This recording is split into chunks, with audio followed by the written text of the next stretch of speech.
Okay, so I hope everyone can see my screen. We are going to be talking about emotional repression and its relationship to predisposing us to chronic illness, and also, what you can do about that. So I hope there's a hopeful message here for all of you. I will just briefly introduce myself. My name is Madeline Lowry. I was trained as a nutritional therapy practitioner and then retrained in an advanced method of neural retraining. So I'm a certified MAP method practitioner. We'll talk a little bit more about what that is and how that works later. But I do work every day, all day, with people with chronic health issues who are interested in working with their mind, their subconscious mind, really, to start to resolve some of the blocks and barriers to healing and accelerate their recovery. And so we'll talk a little bit about how emotional repression and certain personality traits play into that.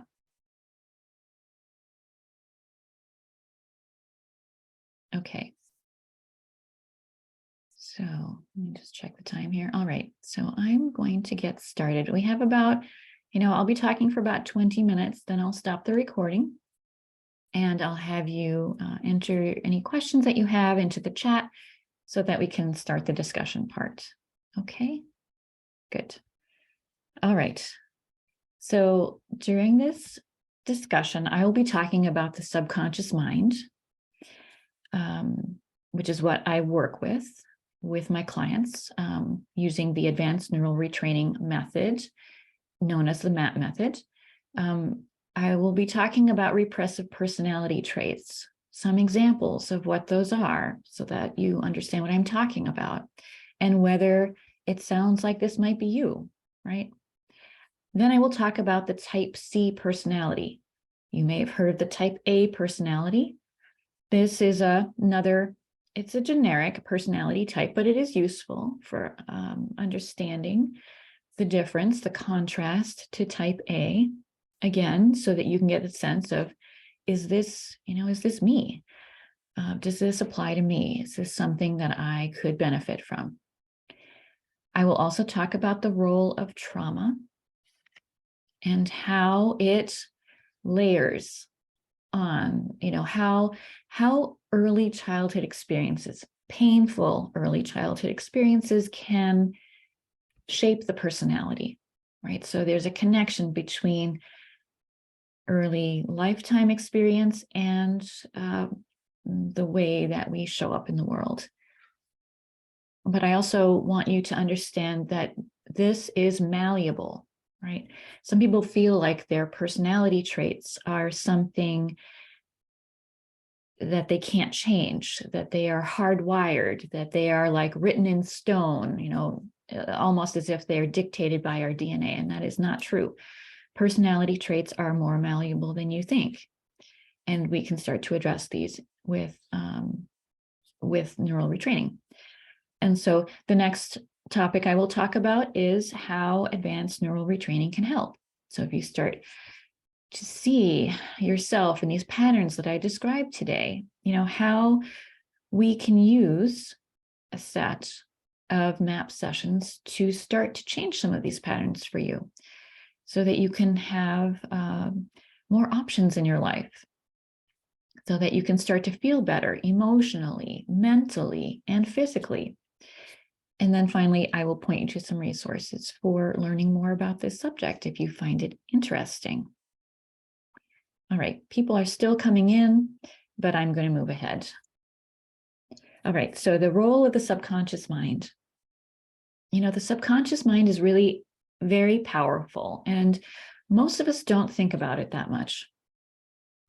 That's probably because we haven't had a very good way of accessing the subconscious mind. But the subconscious mind is responsible for 90 to 95% of all brain activity.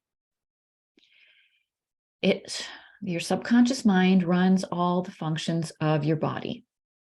always has, right? You have never had to wake up in the morning and say, well, let's set the temperature to 98.6 and let's set the, the heartbeat to, a certain pace, or, let's get wound healing going here, let's gather the resources, for dealing with that injury I had yesterday, or, let's get the immune system stoked up, right? We've never had to think about this. The subconscious mind is taking care of all of these things.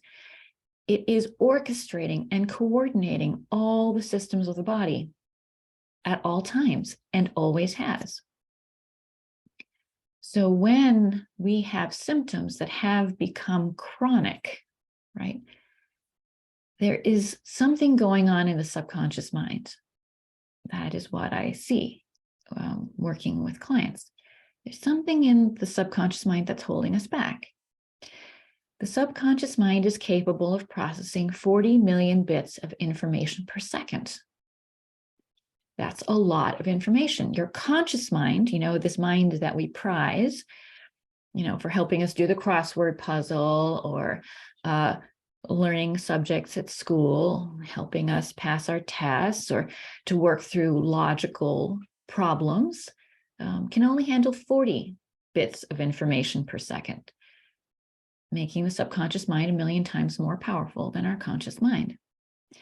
The subconscious mind has access to all memories. What is a memory? Literally is anything that you've experienced, anything that you've seen, anything you've witnessed, anything that you've experienced, tasted, touched, felt. All of that is encoded as a memory.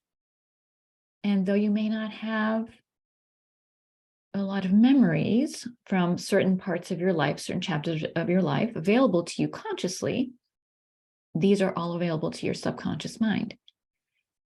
The subconscious mind has no sense of time. People come and they tell me, oh, I haven't thought about that in 40 years, that isn't bothering me anymore. You were talking about your conscious mind. Your subconscious mind has no sense of time. And so you can be affected in the next moment by something that happened yesterday or something that happened when you were 4. The subconscious mind is an associative mind. It is a pattern mind. It's a habitual mind. It is not a logical thinking mind. So it makes connections between things that you wouldn't see logically as having any connection. And now all behaviors, your emotional responses, your mental patterns, your physical patterns, including symptoms, are based on memory structures.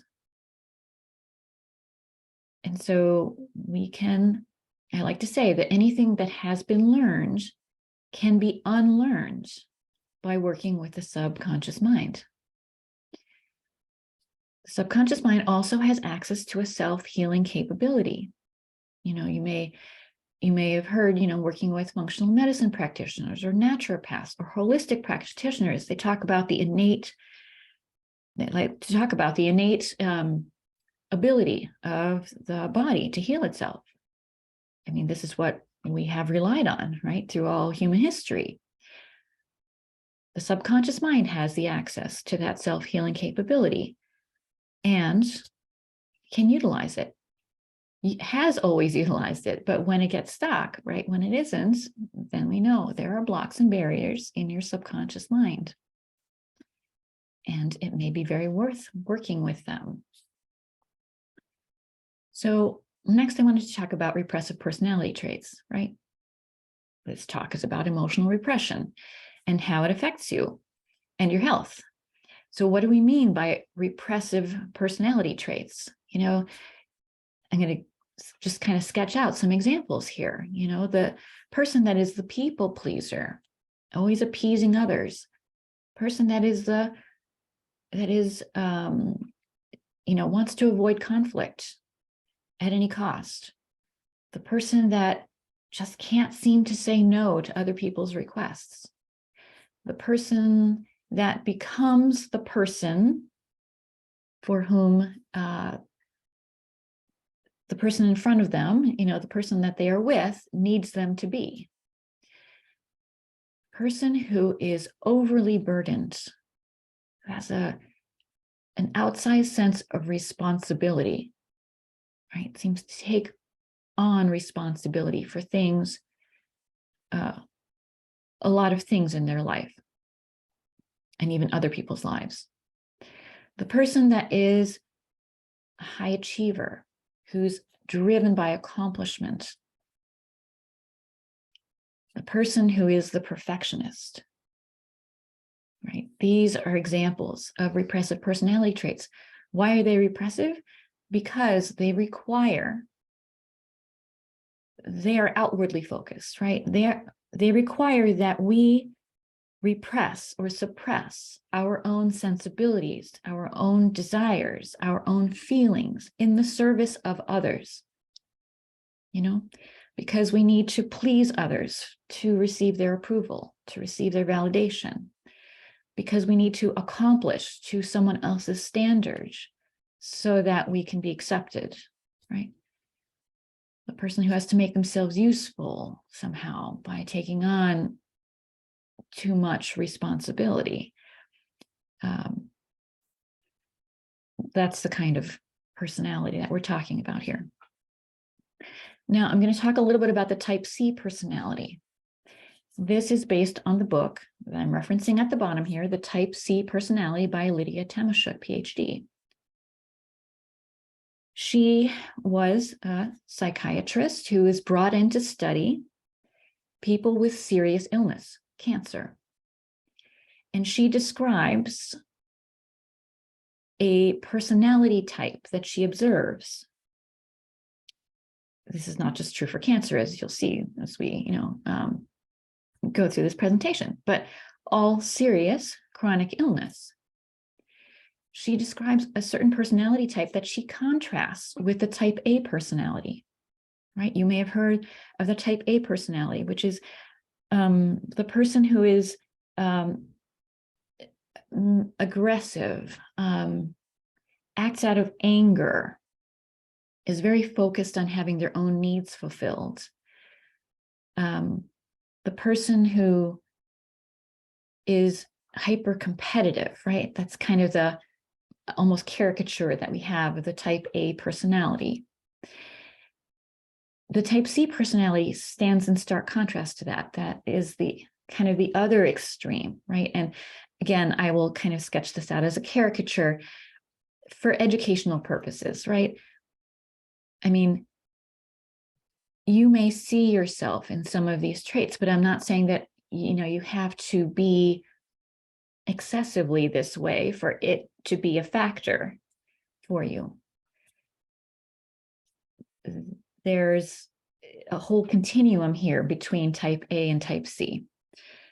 So I just want you to see this as a point on the scale, right? Just like type A is a point on the opposite end of the scale.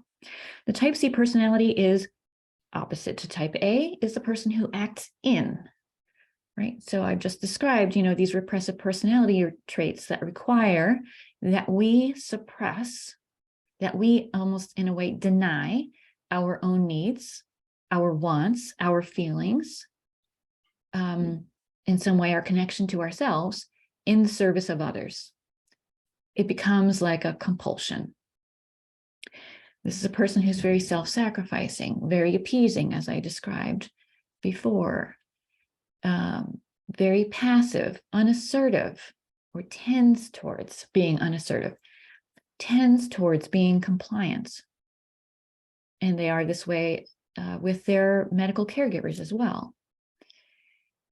This is the person that tends not to register or express, connect with, right? Negative emotions. Maybe not all negative emotions, maybe just certain negative emotions. Maybe they just don't really feel a lot of anger about things that would be anger provoking for other people. Maybe they don't feel their own sadness or grief. Or maybe they do sometimes.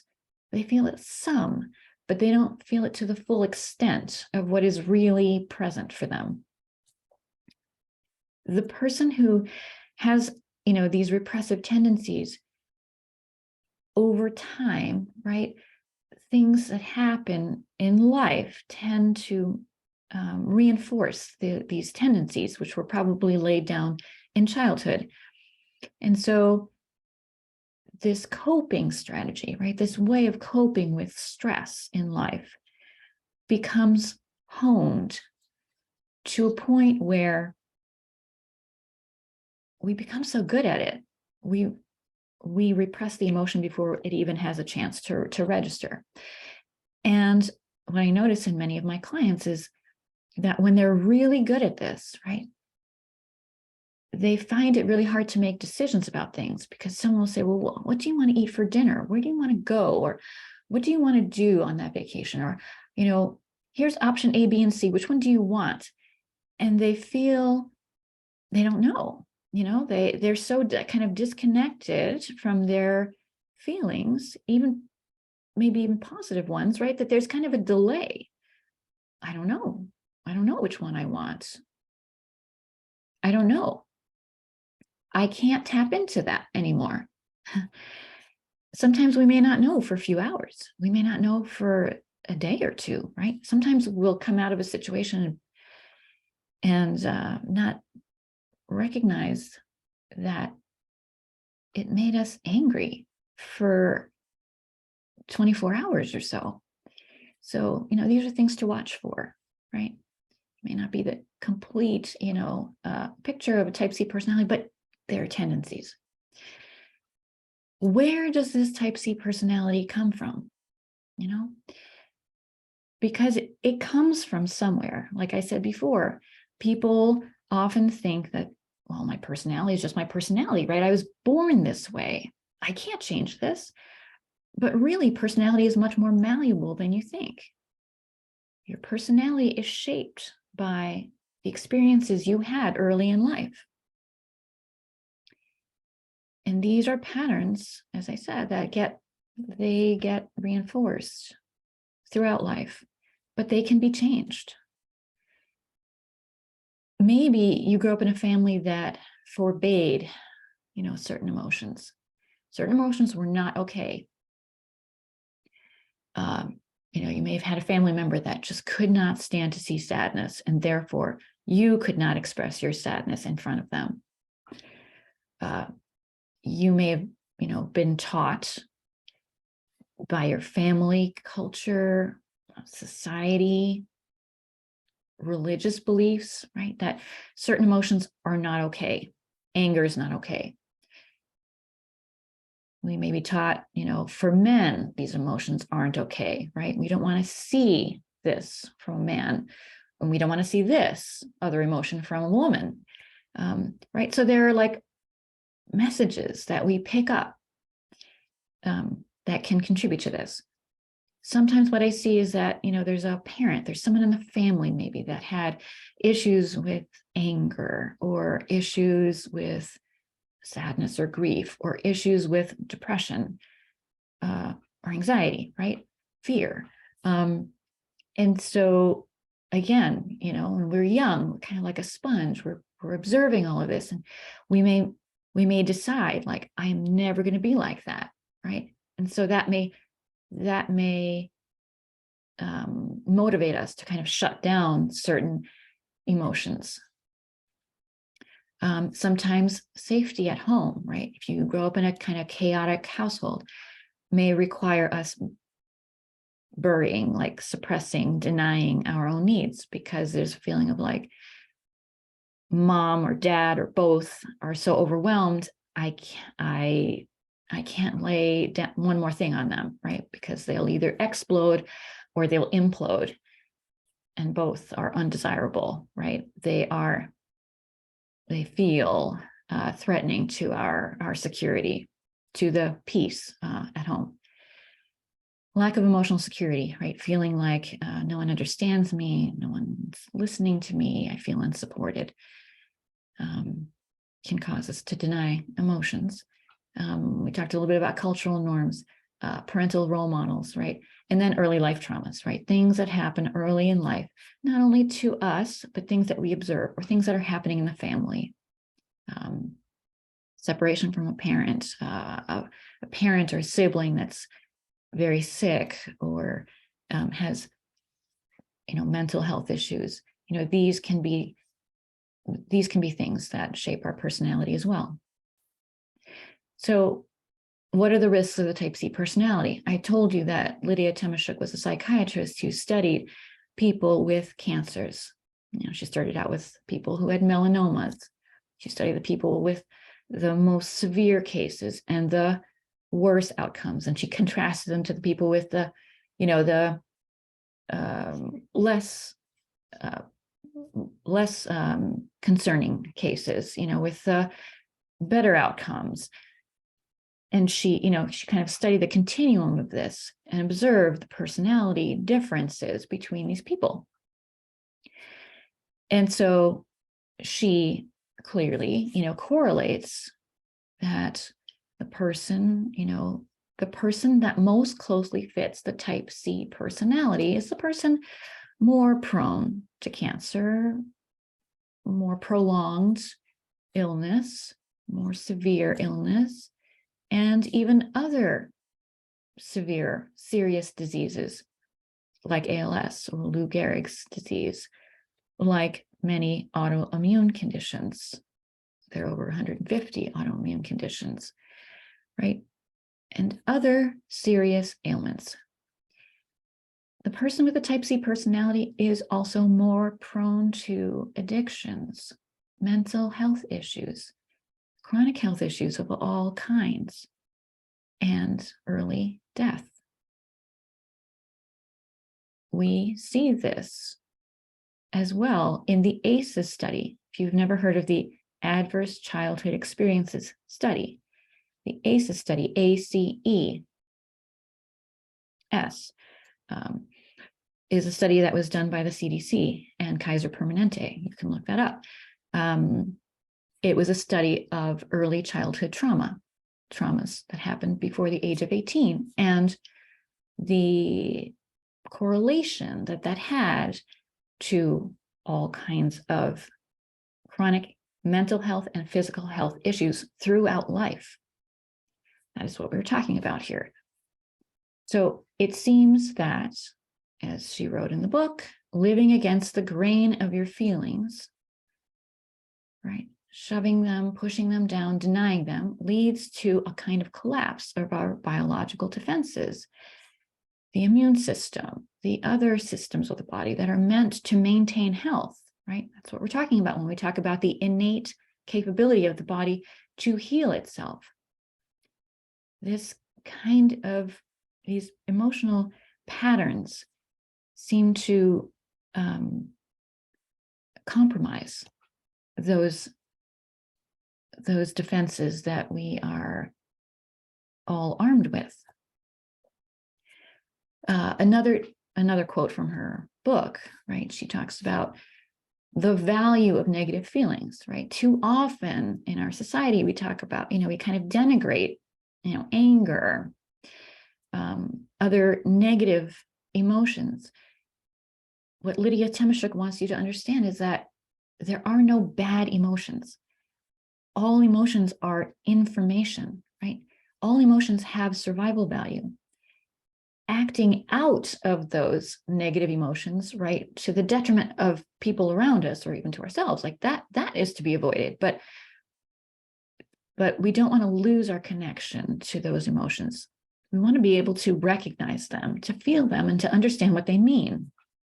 And these emotions like anger, are meant to motivate us to take action, excuse me, to help us to protect ourselves, to get ourselves out of a situation, right, that is not serving us anymore.